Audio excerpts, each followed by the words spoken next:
Hello everyone, मैं सौरभ। आप देख रहे हैं श्रेष्ठ कोचिंग क्लासेज। आज मैं आपको त्रिकोणमिति का कुछ बेसिक कॉन्सेप्ट बताऊंगा।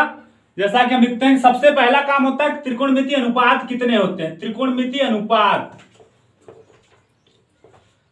अनुपात 6 होते हैं। जैसा कि हम लोग जानते हैं, पहला होता है साइन थीटा, दूसरा होता है कॉस थीटा, तीसरा होता है टेन थीटा, चौथा होता है कोसेक थीटा, पांचवा होता है सेक थीटा, छठवां होता है कॉट थीटा। तो यदि कोई आपसे पूछता है कि त्रिकोणमिति अनुपात कितने होते हैं, सबसे पहले तुरंत बताएंगे आप लोग कि त्रिकोणमिति के 6 अनुपात होते हैं। 6 अनुपात होते हैं। पहला साइन, दूसरा कॉस, तीसरा टेन, चौथा कोसेक, पांचवा सेक, छठवां कॉट। तो त्रिकोणमिति अनुपात आप लोग जान गए। तो इसका फार्मूला होता है कि साइन थीटा बराबर क्या होता है। साइन थीटा बराबर होता है लंब बटे कर्ण। साइन थीटा बराबर होता है लंब बटे कर्ण। और उसके बाद कॉस थीटा बराबर क्या होता है, आधार बटे कर्ण। टेन थीटा बराबर क्या होता है, लंब बटे आधार। कोसेक थीटा बराबर क्या होता है, कर्ण बटे लंब। सेक थीटा बराबर क्या होता है, कर्ण बटे आधार। कॉट थीटा बराबर क्या होता है, आधार बटे लंब।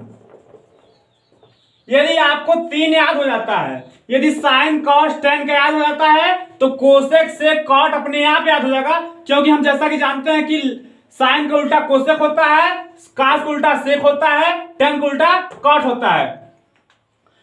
3 ठो याद करेंगे, 3 ठो उसका व्युत्क्रम होता है। व्युत्क्रम को हम लोग उल्टा बोल सकते हैं, जैसा कि आप लोगों के सामने, जैसे लंब बटे कर्ण तो कर्ण बटे लंब। इसी तरीके से 6 फार्मूला एक दूसरे के क्या है, व्युत्क्रम है।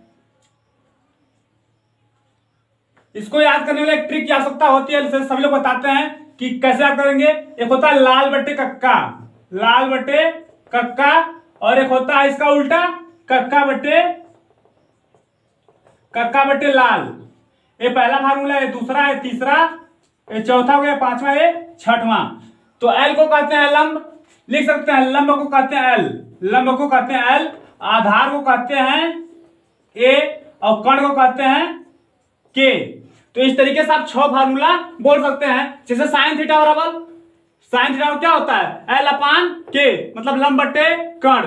कास क्या होता है, आधार बटे कर्ण। टेन बराबर क्या होता है, लंब बटे आधार। कोसेक बराबर क्या होता है, कर्ण बटे लंब। उसके बाद आप लोग बोल सकते हैं कि सेक बराबर क्या होता है, कर्ण बटे आधार। कॉट बराबर क्या होता है, आधार बटे लंब। तो ये त्रिकोणमिति के 6 फार्मूले हो गए। इसके बाद एक आता है पाइथागोरस प्रमेय। क्या होता है, पाइथागोरस प्रमेय।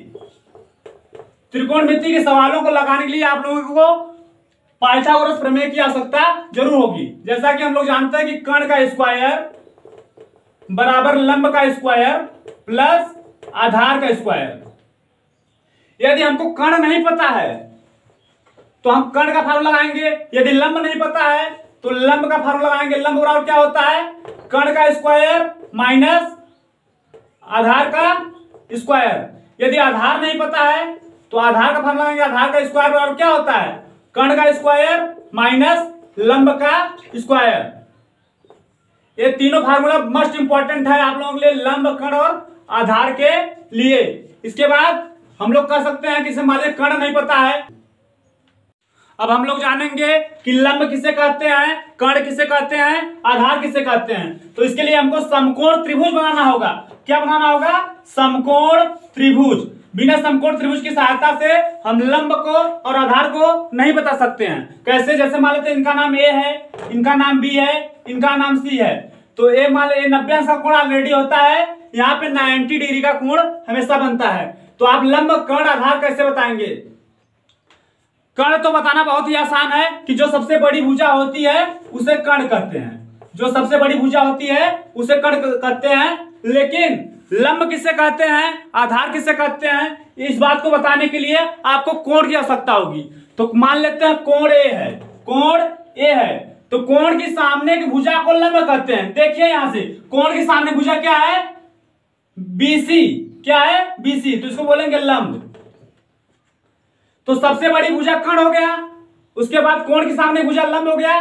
कर्ण और लंब को छोड़कर जो भुजा बचती है उसे आधार कहते हैं। समझे आप लोग कि नहीं? जैसे सबसे बड़ी भुजा कर्ण, फिर कोण के सामने की भुजा लंब हो गई, फिर कर्ण और लंब को छोड़कर जो भुजा बचती है उस भुजा को आधार कहते हैं। एक तरीका और हो सकता है, जैसा कि हम लोग कह सकते हैं, जैसे मान लीजिए त्रिभुज है, समकोण त्रिभुज, इसका नाम P, इसका नाम Q, इसका नाम R है, यहाँ 90 डिग्री का कोण बनेगा आपका। मान लेते हैं कोण R है, तो कर्ण तो फिक्स है कि सबसे बड़ा कौन है, सबसे बड़ा ये हो गया, कर्ण हो गया। इसके बाद कोण के सामने की भुजा को लंब कहते हैं, कोण के सामने भुजा को लंब कहते हैं, और कर्ण और लंब को छोड़कर जो भुजा बचती है उसे आधार कहते हैं। तो यदि कहें खेला किसका है, तो खेला कोण का है। जब तक कोण नहीं पता रहेगा न तो आप लंब बता पाएंगे न तो आधार बता पाएंगे, केवल आप कर्ण बता सकते हैं, क्योंकि वह देखने से ही पता चल जाता है कि सबसे बड़ा कौन है। जो सबसे बड़ा होता है वह कर्ण होता है। इसके बाद कोण के सामने की भुजा को लंब कहते हैं, कोण के सामने भुजा क्या कहते हैं, लंब कहते हैं, और कर्ण और लंब को छोड़कर जो भुजा बचती है उस भुजा को आधार कहते हैं। अब इसमें हम एक सवाल बताते हैं, आप लोग देखिए जरा सा। यदि साइन थीटा बराबर 3/4 तो शेष त्रिकोणमितीय अनुपात ज्ञात कीजिए। तो किसी भी सवाल को लगाने से पहले उसमें क्या दिया है सबसे पहले उसको लिखते हैं। तो यहाँ पे क्या दिया है उसको लिखते हैं, दिया है साइन थीटा बराबर 3/4। तो जैसा कि हमने बताया था आप लोगों को कि साइन थीटा फार्मूला होता है लंब बटे कर्ण, लंब बटे कर्ण। तो आपका लंब का वैल्यू पता है 3 और कर्ण का वैल्यू कितना है 4। जो लंब के सामने है वो लंब का वैल्यू, जो कर्ण के सामने है वो कर्ण का वैल्यू। अब क्या नहीं पता है, आधार। आधार निकालना, फिगर बनाते हैं, कुछ नाम दे देते हैं इनको, जैसे ए बी सी। यहां 90 अंश का कोण ऑलरेडी बनता है, जिसको हम कभी भी कोण नहीं मानते हैं, क्योंकि वहां पे 90 अंश का कोण पहले से बनता है। मान लेते हैं कोण आपका ए है जो कि थीटा है, जो कि थीटा है। तो कोण के सामने भुजा को क्या कहते हैं, लंब। तो कोण के सामने भुजा क्या है, लंब क्या हो गया 3। और कर्ण, कर्ण का परिभाषा में होता है जो सबसे बड़ी भुजा, इन तीनों भुजाओं में जो सबसे बड़ी भुजा हो उसे कर्ण कहते हैं। तो यहां क्या होगा 4। अब हमको आधार निकालना है तो पाइथागोरस प्रमेय का हम लोग प्रयोग करेंगे। पाइथागोरस प्रमेय,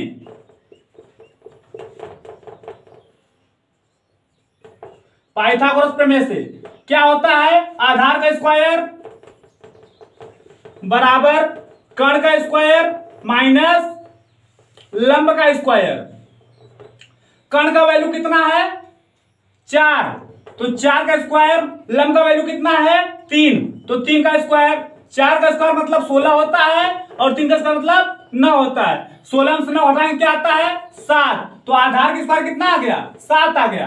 आधार का स्क्वायर कितना आ गया 7। तो आधार बराबर हम लोग लिख सकते हैं, जब कभी किसी के ऊपर से स्क्वायर हटता है तो बराबर के उधर वाला रूट में हो जाता है, रूट में। तो आधार का मान आ गया कर्णी में 7। तो जहां आधार है वहां लिख देंगे कर्णी में 7।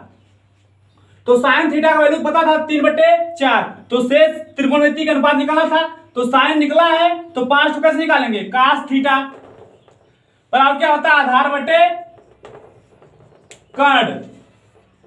आधार का वैल्यू कितना है, कर्णी में 7, कर्ण तो फिक्स रहता है 4 क्योंकि सबसे बड़ा है। कॉस पे आता है tan। फार्मूला क्या होता है, लंब बटे आधार, लंब बटे आधार। लंब का मतलब कोण के सामने की भुजा को लंब कहते हैं। तो कोण के सामने कौन है 3 है, तो 3। आधार कितना है, कर्ण और लंब को छोड़कर जो बचा क्या कर्णी में 7। तो आधार क्या हो गया कर्णी में 7। कॉस और tan निकल गया, कोसेक निकालते हैं हम लोग। कोसेक थीटा होता है कर्ण बटे लंब, कर्ण बटे लंब। कर्ण का मान कितना है 4 और लंब का मान कितना है 3। तो एक कोसेक का मान निकल गया। कोसेक के बाद आता है आपका सेक। तो सेक थीटा का मान निकालेंगे। सेक किसका उल्टा होता है, कॉस का उल्टा होता है। तो कॉस का क्या होता है आधार बटे कर्ण। तो इसका क्या होगा कर्ण बटे आधार। तो कर्ण का वैल्यू कितना है 4 है, आधार का वैल्यू कितना है कर्णी में 7 है, कर्णी में 7 लिख देंगे। तो सेक हो गया। सेक क्या होता है निकालता है कॉट। कॉट का क्या होता है, आधार बटे लंब, आधार बटे लंब। आधार का वैल्यू कितना है, कर्ण में 7, लंब का वैल्यू कितना है, कोण के सामने भुजा क्या कहते हैं, लंब, तो कर्ण में 3 है। तो जैसा कि हम निकाले हैं त्रिकोणमिति के 5 अनुपात कैसे निकाले हैं, कॉस, टैन, कोसेक, सेक और कॉट। तो इस तरीके से हम लोग सारे वैल्यू को निकाल सकते हैं। यदि आपको वीडियो पसंद आया है तो चैनल को सब्सक्राइब करना न भूलें।